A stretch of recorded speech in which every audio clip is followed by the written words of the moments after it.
বিএনপির মাননীয় সংসদ সদস্যদেরকে বলবো যে আপনাদের নেত্রীর পরিচয়টা কি।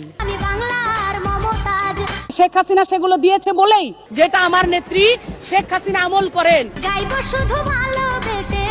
যখন মমতাজ গান গাইতেন তখন তাকে সব দলমতের মানুষ পছন্দ করত, কিন্তু মানুষের সেই ভালোবাসাকে কাজে লাগিয়ে গানকে ব্যবহার করে মমতাজ বেগম স্বৈরাচার শেখ হাসিনাকে সহায়তা করেছেন। আমাদের পার্লামেন্টে 1 মিনিটে খরচ হয় কয়েক কোটি টাকা, কিন্তু সেই পার্লামেন্টে শেখ হাসিনাকে নিয়ে গান গাইতেন। কাঠগড়ায় দাঁড়ানো মমতাজকে নিয়ে এভাবেই বলছিলেন রাষ্ট্রপক্ষের আইনজীবী। কিন্তু কেন, কিভাবে জনপ্রিয় একজন গায়িকা ফ্যাসিস্টের দোসর হয়ে উঠলেন? অনেকে তাকে ফোক সম্রাজ্ঞী বলেও ডাকেন। মানিকগঞ্জের ধলেশ্বরী নদীর পাড়ের চর দুর্গাপুর গ্রামে তিনি বড় হয়েছেন। বাবা ছিলেন বাউল।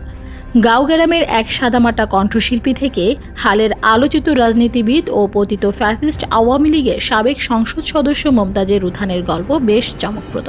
1974 সালের 5 মে মানিকগঞ্জ জেলার সিংগাইর উপজেলার জন্মগ্রহণ করেন মমতাজ।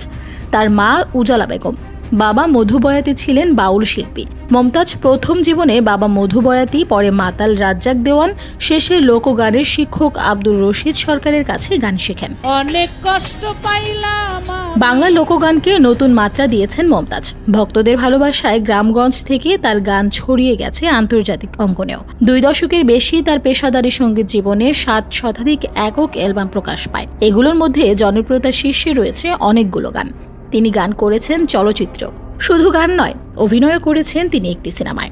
2005 সালে উত্তম আকাশ পরিচালনা করেছেন মমতাজ নামের সিনেমা।